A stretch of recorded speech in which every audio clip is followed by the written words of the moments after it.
Hi, I'm Steve Clemons, and I have a question. With unending conflicts in Iran, in Ukraine, and at home, is the United States floundering and sinking, or is it rising? Let's get to the bottom line.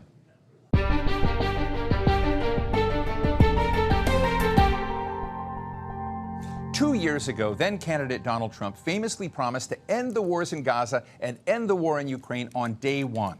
2 years later, the Russia-Ukraine war has officially lasted now longer than World War I, with no end in sight. And in Gaza, a ceasefire was signed, but Israel continues to kill Palestinians there on a daily basis. It occupies more than 60% of the Strip and is blocking any chance for return to normal life. And in Iran, the Trump administration joined Israel to launch an unprovoked war last February in the middle of negotiations to curb the Iranian nuclear program. Then it signed a ceasefire deal, which fell apart 2 weeks ago, wreaking havoc on the economy here in the U.S. and around the world. So what can we make of U.S. priorities and U.S. strategy under the Trump White House? Is America winning, or is it now caught in a new kind of quagmire? Today we're talking with Senator Sheldon Whitehouse, Democrat of Rhode Island, who sits on the Senate Finance, Judiciary, Environment, and Budget Committees. Senator, thank you so much for joining us here. Look, when President Trump was running, it was a Democratic Party, it was your colleagues, it was people like you who were supposed to be about forever wars, not ending wars in Afghanistan and Iraq, not able to kind of stop bombing things and focus on America. Would you like to respond to President Trump at this moment on how you see things going? Well, I think I'd prefer to respond to the American public, because I think the public is really dismayed at what they're seeing. First of all, they're seeing just wholesale massive violation of campaign promises. Second, they're seeing wholesale violation of campaign promises for no particularly great immediate reason. There simply isn't credible intelligence that Iran was about to put the United States under any kind of nuclear threat. If anything, we are more in danger now from having provoked potential terrorist violence against us around the world. And then third, having broken the campaign promises and gotten into these costly and unnecessary situations, they're being managed just spectacularly incompetently and dishonestly.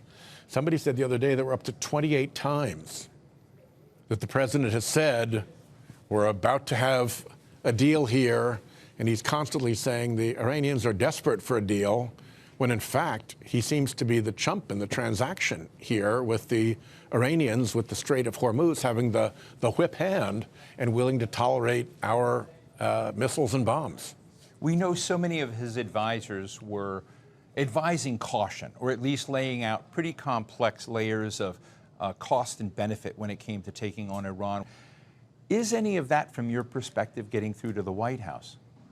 I think slowly but surely. Trump is very mercurial, very self-involved, and has convinced himself that he is a stable genius. And so I think you have a very dangerous situation in terms of a person who's not really willing to listen to calm or sensible advice.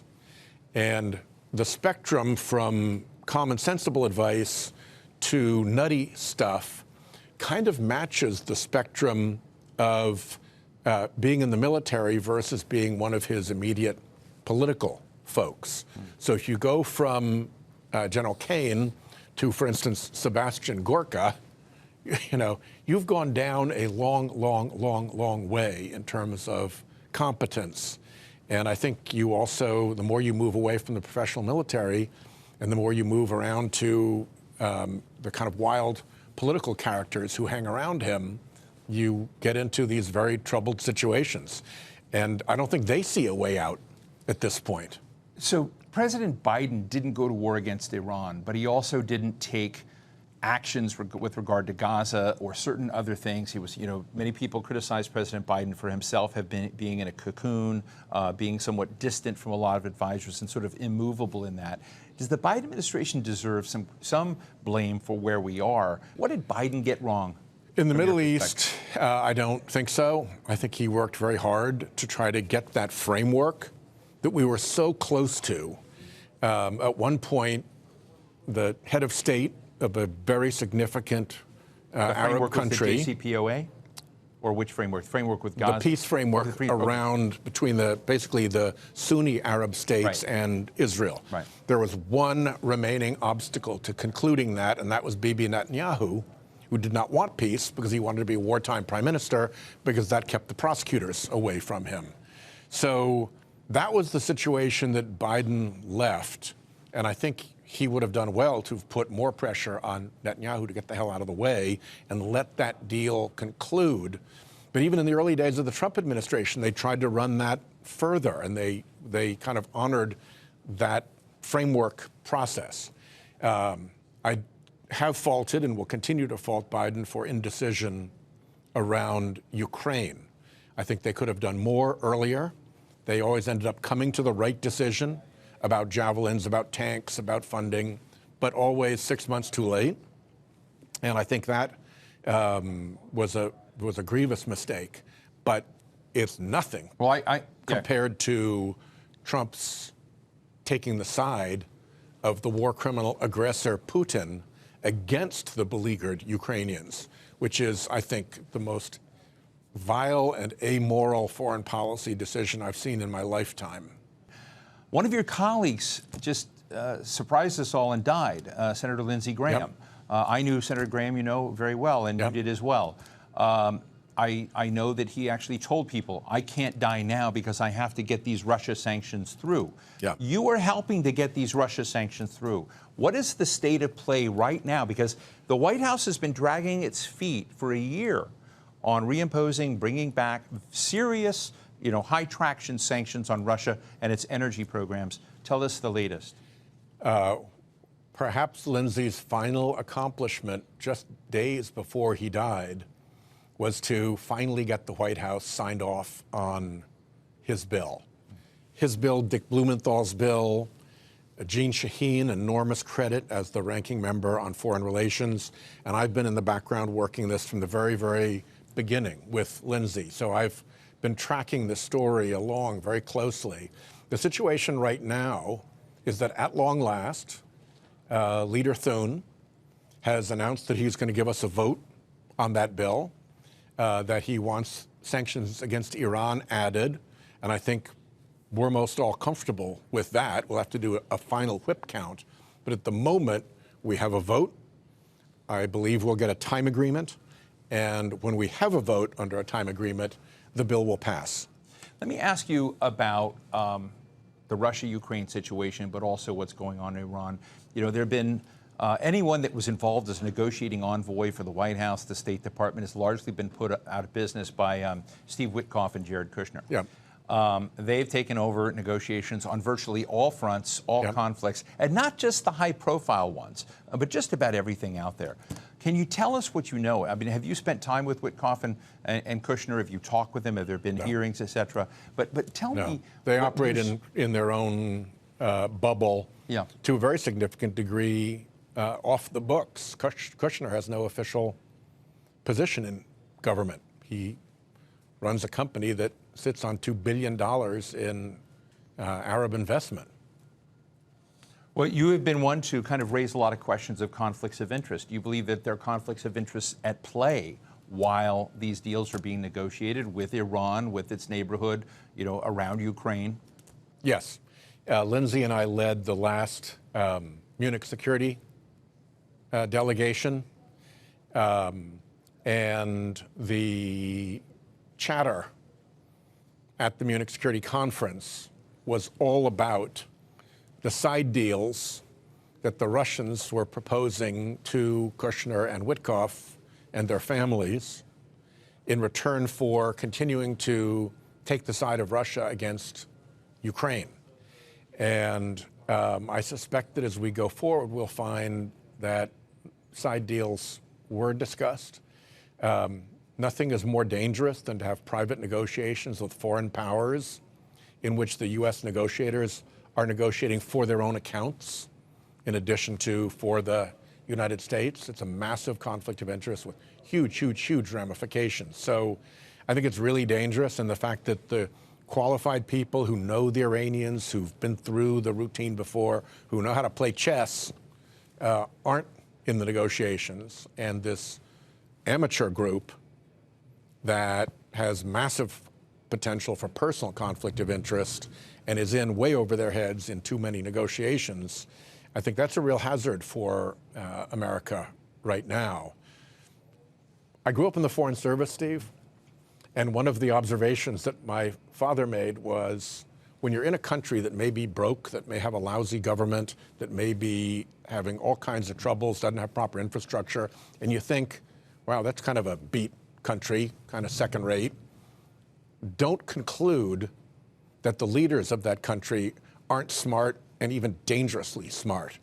Because in a world in which when you lose your political race, you die, you become a very, very, very adept and dangerous negotiator and actor. And we're up against people like that. Sergei Lavrov for Putin, the Iranian team. And it's kind of like sending a couple of poodles into the lion's den, poodles potentially with a bad motive to make the poodle family richer. I just want to know how you think the rest of the world is looking at us. How are our friends looking at us? Just got back from the Organization for Security and Cooperation in Europe meeting. I'm called the Helsinki Commission informally. Right. I'm going to be the lead Democrat on that. Other countries are very worried about us, that we have turned into an unreliable ally, that we're behaving like some of the worst behaved countries they have to deal with, where bribe requests, side deals, personal favors, and ulterior motives are what's really going on, rather than a sincere desire to advance the world. And one can say, well, America having a sincere desire to advance the world is, not that exciting to me, except that when the whole world actually believes that, in a million little ways, America then gets the benefit of the doubt in negotiations, in relationships. And when we lose that, we reverse essentially a tidal flow that has moved the world in an America-friendly direction really pretty much since the end of World War II. So there's a long history that we are compromising in this administration. And the question I most often get is there any going back? Is there any going back? Well, I'm interested in, is there any going back? How do you restore trust? How do you convince a partner or ally that will be with them in their dark days in that? So I think that's an issue. But look, I want to ask you another question. Some will come quickly, some will take work. Right. So another thing is about the politics of the moment. The House passed a resolution that Mike Johnson didn't like. It was basically a resolution 4 Republicans joined to end and stop our war with Iran. Now, it did not pass in the Senate. It was blocked. But are we at any kind of inflection moment, or is this surface noise? Is this a disguise about, a growing Republican ambivalence about President Trump's directions on Iran? Is it real or is it fake? There's a movie called Blazing Saddles. With Mel Brooks. With Mel Brooks. Yeah. And in the movie, there's a governor who at one point turns to his cronies and says, well, boys, I think it's time we looked out for our own phony baloney jobs. And we're sort of at that phony baloney jobs moment right now in Congress as members of Congress, Republicans in Congress, who've been obliged to be blindly loyal to Trump and swallow enormous amounts of difficult votes and things like that in order to not be turned on by him and the rather thuggish crowd he has around him. And now there's a new horizon that's coming into view. And that new horizon is the November elections. And there's a lot that Trump is putting on his Republican Party right now. An unpopular war, massive disinterest in the cost problem that is really dominating Americans' concerns, flagrant corruption in plain view that they're not allowed to complain about.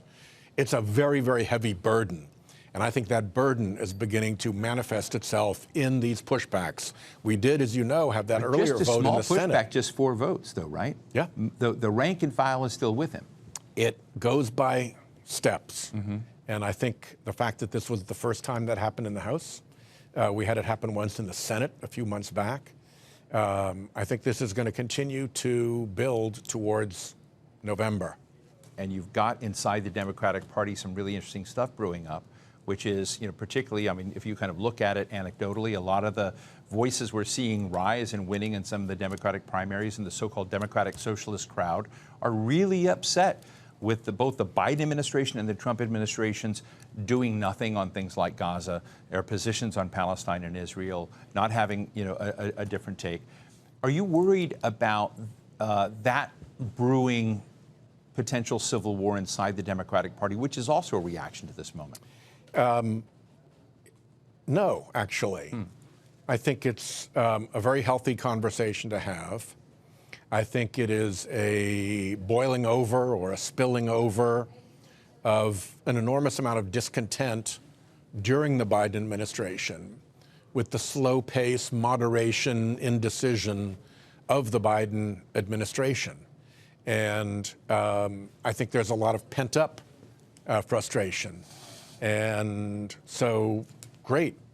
Say your piece, have your views. I think what is significant is actually the Israeli elections coming up. In October. Yeah. And the prospect of getting rid of Prime Minister Netanyahu, who has been just a walking provocation for a wide array of Americans. His distaste for Democrats, his disrespect for elected leaders, his unilateral decision-making, as if America is supposed to follow along and do whatever the Prime Minister of Israel wants. He has not been a good friend. And it's hard for me to say that because I'm a very staunch supporter of Israel. There needs to be an Israel. But I think the leadership of Netanyahu has been provoking a lot of this. And I think a lot of it begins to heal when there's less provocative and less dangerous leadership in Israel. Do you think there's a chance, on what the futures are for Israel, the Palestinians, and something other than an ongoing, permanent, horrible ulcer? Yes. I think that the present state, with bombs going off and all the traffic jammed up in the Straits of Hormuz, motivates people to move to something better. And I think a different Israeli government could get there. If there's one signal that I think was pretty telling, is when Rahm Emanuel, who has been ardently pro-Israel forever, and was the hardest core of the hardest core, and chief of staff to the president, back in the Obama administration, when he goes to Israel and gives a speech saying, speech at Tel Aviv University, going to have to be a reset. Going to have to be a reset here. That's a pretty strong tell that, yep, there has to be a reset. And I think the reset is going to be on both sides. Well, he not only said that. He not only said that. I just saw Rahm Emanuel at the Aspen Security Forum talked about this, but I think that the thing he said in that speech was the relationship was no longer unconditional. And I fell out of my chair when he said that. And so I just have to say, folks, that for anyone was a shocking thing from Rahm Emanuel. Is that a short-term political move because he wants to run for president and trying to connect with the new people? Or does that reflect a bigger current within very high-level Democrats? I think that reflects the current I describe of frustration, of manipulation by Netanyahu, of the Israeli right wing conspiring with the American right wing to advance their right wing agendas at the cost of the U.S.-Israel relationship, of just a lot of bad signals. And I think the reset actually is very healthy. I start and end with the proposition that there must be an Israel. And we have to be allies with that Israel. But that doesn't mean that every Israeli government has to be given our automatic, unthinking, unquestioning support. Like any other ally, we're entitled to fight with our friends when we think they're off course, and we should be able to do that.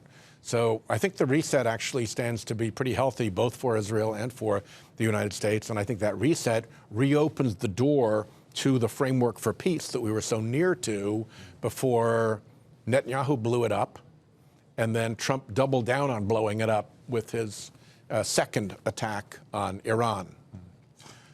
You are, like Lindsey Graham, somewhat obsessed with the future of Ukraine, the solvency of Ukraine and moving forward. Of course, the Europeans are too. America's largely been missing in action in that story.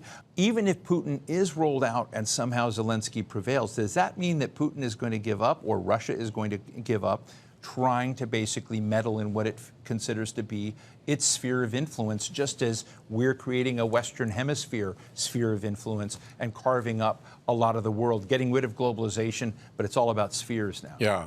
Well, I think the battle space in Ukraine has improved dramatically for Ukraine. Not long ago, they were in sort of a Pyrrhic victory mode in which they'd lose 100 yards, but the Russians would lose 10,000 soldiers gaining that 100 yards. To me, that's a win for Ukraine, not a win for Russia. But the reporting customarily was, oh, Ukraine's losing more ground. Now several things have happened. Ukraine has broken out technologically against Russia in the drone warfare theater. Ukraine has achieved the capability of bombing over 1,000 kilometers into Russia and is now taking out particularly oil infrastructure, but now they're going after their equivalent of our Amazon. They're basically thrashing Russian infrastructure in places that Russia thought was protected by distance, so it doesn't have the equipment to try to shoot down the drones. They are whacking them economically. I think in the last week they've hit over 100 boats carrying Russian oil and cargo in the Sea of Azov, in the Black Sea, and elsewhere. So they are really on their front feet, just bloodying Russia's nose every single day. And it's really only the war criminal Putin's malevolent grasp over all of Russian society and information that allows him to hang in there. But at this point, it is Ukraine's war going Ukraine's way, and it's hard to see a scenario in which Russia recovers. I just want to ask you, if you were to look at I hate to be simple about it, but what are some of the simple things that we could think about in terms of what you would see as important reforms in areas like the Supreme Court or dark money?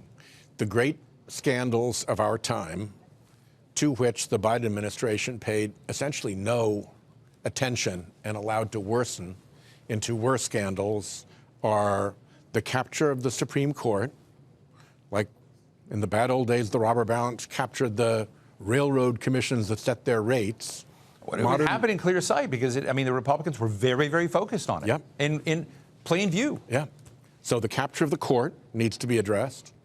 The advent of unlimited dark money into our politics has been massively corrupting. That needs to be addressed.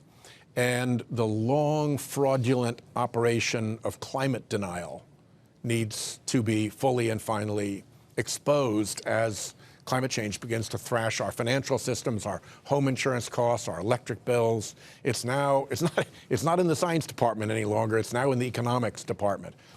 On all of those issues, reforms are immensely popular with the American public. So we have a real opportunity to make huge progress, which I think in turn lowers the temperature in the country, because people can see, oh, I might be listened to again. The court might be making honest decisions. The Congress might not be just doing good stuff for billionaires. And this climate thing that worries me is finally getting some attention and not being lied about as a hoax.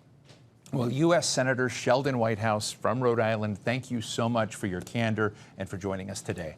Great to be with you, Steve. Thank you. So what's the bottom line? President Trump prides himself on being the disruptor in chief, and a major shakeup of U.S. domestic and foreign policies was really long overdue. But there's a big difference between disruption and dysfunction. In the eyes of Americans and the rest of the world, the U.S. is becoming a fundamentally different country, even in its own sense of nationhood. Does it want to be involved in Ukraine? What's the end goal of the war in Iran? Does the president have to try to build consensus in the country, or do just what he sees as right? My guest today sees all of this as a function of transactional, self-interested corruption by the president and some members of his family and inner circle. But even when Trump leaves office, much of this chaos in the global order will continue. There's not going to be a snapback to the old days, and something new will emerge. And that's the bottom line.